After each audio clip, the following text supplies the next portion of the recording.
రాష్ట్రంలో అప్రకటిత ఎమర్జెన్సీ పరిస్థితులు నెలకొన్నాయన్నారు మాజీ మంత్రి సిద్రి అప్పలరాజు. పలాసలో పలు సమస్యలపై ఫిర్యాదు చేయడానికి ఎస్పీ గ్రీవెన్స్ కు వచ్చిన ఆయన మీడియాతో మాట్లాడుతూ ప్రభుత్వం ఓ పాలసీ తీసుకుని ప్రభుత్వమే లిక్కర్ షాపులు నడిపించిందన్నారు. లిక్కర్ వినియోగం తగ్గించి ఆదాయం పెంచామన్నారు.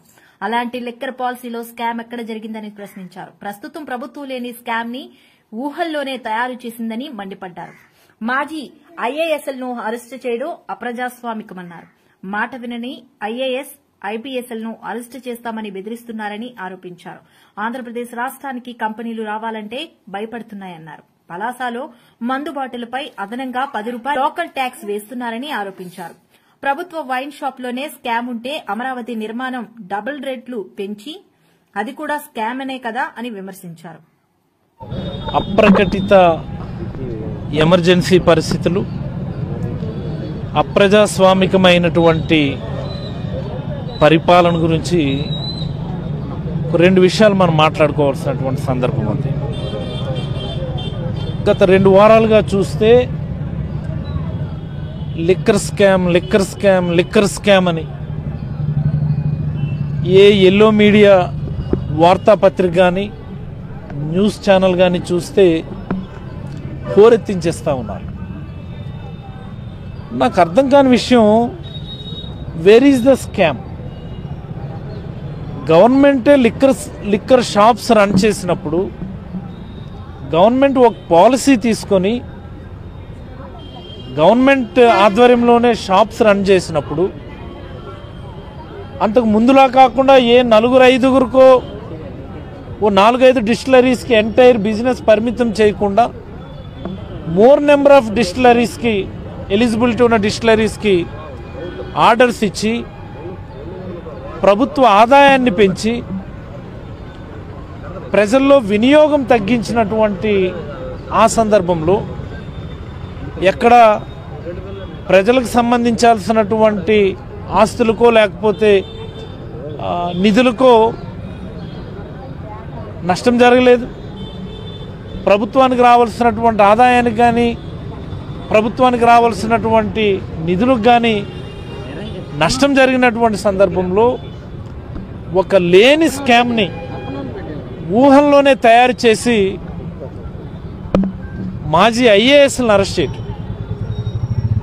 మాజీ ముఖ్యమంత్రి గారు ఓఎస్డీ గారిని అరెస్ట్ చేయటం ఈ రాష్ట్రంలో ఉన్నటువంటి అప్రజాస్వామిక కక్షపూరిత రాజకీయాలకి ఒక తార్కాణమని నేనైతే భావిస్తూ ఉన్నాను. ఇదేదో కేవలం మాజీ ఐఏఎస్ ధనుంజయ రెడ్డి గారిని అరెస్ట్ చేశారను, లేకపోతే జగన్ గారు ఓఎస్డీ కృష్ణమోహన్ రెడ్డి గారిని అరెస్ట్ చేశారని నేను భావించడం.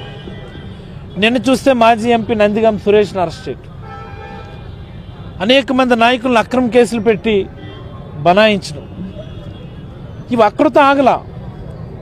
మాట వినకపోతే ఎవరినైనా సరే అన్నట్టు, మేము చెప్పింది చేయకపోతే ఎవరినైనా సరే అన్నట్టు ఐఏఎస్ని ఐపీఎస్ని తీవ్రమైనటువంటి ఒత్తిడి గురి చేసి వాళ్ళపైనే కేసులు పెట్టి వాళ్ళనే జైలుకు పంపించడం, పిఎస్ఆర్ ఆంజనేయులు గారు కావచ్చు. ఇది ఏ స్థాయికి వెళ్ళిపోయిందంటే, ఈ రాష్ట్రానికి పెట్టుబడులు పెడదామని వస్తున్నటువంటి కంపెనీల బాసుల్ని, కంపెనీల యాజమాన్య మేనేజ్మెంట్స్ని సైతం బ్లాక్మెయిల్ చేసేటటువంటి స్థితికి వెళ్ళిపోయింది ఈ అప్రజాస్వామికమైనటువంటి కక్షపూరిత రాజకీయ. రాష్ట్ర వ్యాప్తంగా చూస్తున్నాం మనం. ఎక్కడికక్కడ కొత్త కంపెనీలు పెడదామని అనుకున్నటువంటి ప్రతి కంపెనీ యొక్క మేనేజ్మెంట్ని ఈ తెలుగుదేశం ఎమ్మెల్యేలు, బీజేపీ ఎమ్మెల్యేలు వెళ్ళి బ్లాక్మెయిల్ చేయటం మనం విరివిగా వార్తలు చూస్తున్నాం. ఇది మోర్ ఓవర్ ఈవెన్ ఈనాడు, ఆంధ్రజ్యోతిలో కూడా రాస్తున్నారు ఈ వార్తలు. ఎంత దౌర్భాగ్యమైన స్థితికి వెళ్ళిపోయామంటే, చికెన్ ట్యాక్స్ అట, కొత్త వెరైటీ ఇది.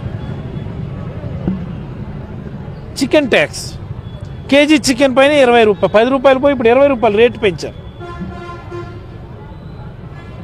గత 4 రోజులుగా ఓ గమ్మత్తు అయినటువంటి సందర్భం జరిగిందట ఆళ్ళగడ్డలో. ఏంటట, మీరు ఎలా చికెన్ పైన ట్యాక్స్ వసూలు చేస్తున్నారు మాకు కూడా చెప్పండి అని రాష్ట్రంలో ఉన్నటువంటి తెలుగుదేశం ఎమ్మెల్యేలు అందరూ కూడా ఆ పర్టికులర్ ఎమ్మెల్యేకి ఫోన్ చేసి ఆ విధానం ఏంటో, ఆ చికెన్ ట్యాక్స్ పాలసీ ఏంటో మాకు కూడా చెప్పండి, మేము కూడా వసూలు చేసుకుంటామని చెప్పి అడుగుతూ ఉన్నారట.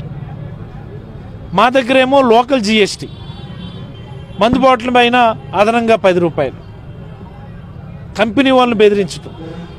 ఏమవుతుంది ఈ రాష్ట్రం యొక్క ప్రెస్టీజ్, ఏమవుతుంది ఈ రాష్ట్రం యొక్క స్టేచరు? అసలు ఎవరు ఆలోచించడం లేదు. పేరుకేమో లా కంపెనీ వస్తుంది, లీ కంపెనీ వస్తుంది అని చెప్పి వీళ్ళు పేపర్లోనూ న్యూస్ వార్తాపత్రికలను చూపిస్తూ ఉంటారు. ఆ కంపెనీలన్నీ ఏంటి?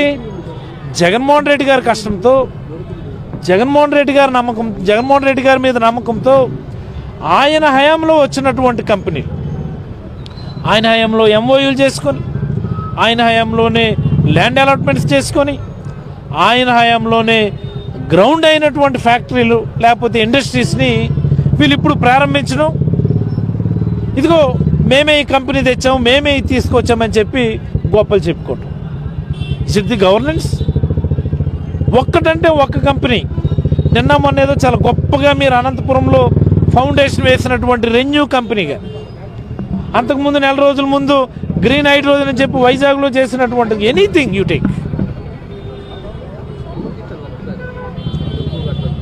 ప్రతి ఇండస్ట్రీ కూడా శ్రీ సిటీలో కానీ, విశాఖపట్నంలో కానీ, రాయలసీమ అనంతపురం ఆ జిల్లాలో వచ్చినటువంటి ఆల్ గ్రీన్ ఎనర్జీ కంపెనీస్ కానీ అన్నీ కూడా జగన్మోహన్ రెడ్డి గారి హయాంలో వచ్చినటువంటి ఒక్క కంపెనీని మీరు తీసుకురాగలిగారండి? టీసీఎస్ మేము ఏంది మీరు టీసీఎస్ తీసుకొచ్చేది? జగన్మోహన్ రెడ్డి గారి హయాంలో దానికి సంబంధించినటువంటి ఫార్మాలిటీస్ అన్ని పూర్తి చేస్తే భూదాహం కోసం, భూములను అక్రమంగా లాక్కోవడం కోసం అని చెప్పి మీరు రూపాయికి ఇస్తున్నాము, ₹1 ఇస్తున్నాము, ఈ డ్రామాలు వేస్తున్నారు. ఇంత దౌర్భాగ్యమైన పరిపాలన దేశంలో ఏ రాష్ట్రంలో ఉండకపోవచ్చు. ఇది ఎందుకు కేంద్ర ప్రభుత్వ పెద్దలు దృష్టి పెట్టడం లేదో తెలియడం లేదు. గవర్నమెంట్ ఆధ్వర్యంలో రన్ అయినటువంటి లిక్కర్ షాప్స్లోనే మీరు స్కామ్లు అంటే, మరి ఈరోజు అన్యాయంగా పెంచినటువంటి అమరావతి పనులకు సంబంధించినటువంటి ఎస్టిమేట్స్ కేవలం 5 ఏళ్ల కాలంలోనే 50% పెంచేశారు ఎస్టిమేట్స్. మరి ఇందులో స్కామ్ ఉండదా? ఇష్టానుసారంగా భూములు అలాట్మెంట్స్ చేస్తున్నారు, అందులో స్కాములు ఉండవా? 2.5కేమో మేము ఎలక్ట్రిసిటీ యూనిట్ కొంటేనేమో అది స్కామ్ అని గొడవ చేశారు. మరి ఇప్పుడు వీళ్ళేమో 4.5-5 రూపాయలకి యూనిట్ కొంటారట, అది స్కాములు కాదా? ఇలా మాట్లాడుకుంటూ పోతే ఈ రాష్ట్రంలో జరిగే ప్రతి పనిని కూడా స్కాముల మాదిరి భూతత్వం పెట్టి చూసేటటువంటి పరిస్థితిని వీళ్ళు కల్పిస్తూ ఉన్నారంటే, రేపు పొద్దున్న మా నాయకుడు జగన్మోహన్ రెడ్డి గారు ముఖ్యమంత్రి అయిన తర్వాత మీరు కూడా ఇలాగే పరిపాలన చేయాలా? మీరు కూడా కక్షాపూరిత రాజకీయాలు చేయాలా? మీరు కూడా ప్రతిదాన్ని స్కామ్ అని చెప్పి బురద జల్లి వాళ్ళందరినీ కూడా మేము కూడా అరెస్ట్ చేయాలంటే మాకు నేర్పిస్తున్నారు. ఇది నేను అనుకుంటున్నాను. ఇంత దౌర్భాగ్యమైనటువంటి పరిపాలన ఏ జన్మలో ఈ ఆంధ్రప్రదేశ్ ప్రజలు పాపం చేసుకున్నారో తెలియడంలో ఈరోజు ఇంత నీచమైన పరిపాలన మనం చవి చూడాల్సి వస్తుంది. ఉత్త పుణ్యానికి నేను పిల్లలు చనిపోయినారు అంటే అది మన పాప ఫలితమే కదా. ఉత్త పుణ్యానికి సింహాచలంలో కొంతమంది, తిరుపతిలో కొంతమంది, ఎప్పుడైనా విన్నామా ఇవి?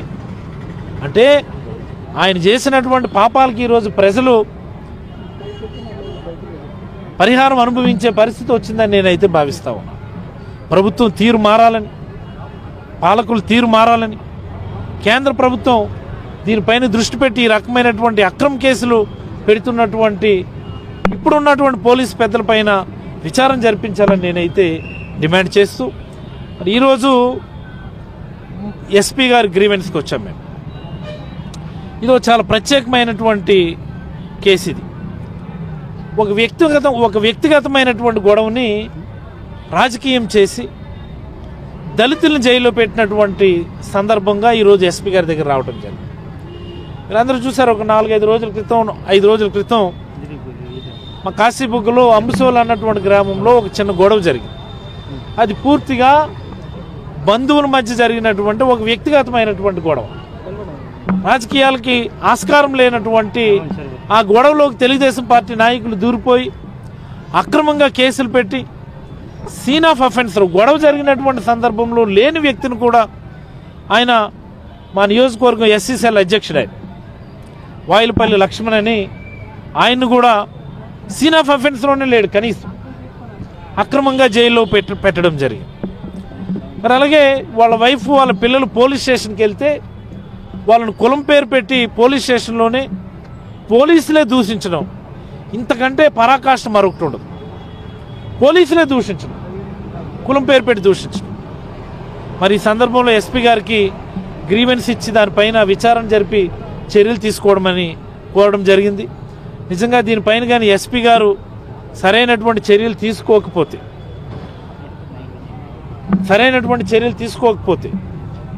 అని ఎవ్రీ ఫ్రైడే మా పలాస వస్తూ ఉంటారు, మళ్ళీ ఫ్రైడే ఆయనకి కలుస్తాం. లేని పక్షంలో దానికి సంబంధించి ఎంత దూరమైనా సరే లీగల్ యాక్షన్ తీసుకోకపోతే తీసుకోనటువంటి ప్రతి ఒక్కరి మీద కూడా లీగల్ యాక్షన్ తీసుకోవడానికి అవసరమైనటువంటి లీగల్ ఫైట్ ఎంత దూరమైనా చేయడానికి సిద్ధంగా ఉన్నామని తెలియజేస్తాం. ధన్యవాదాలు.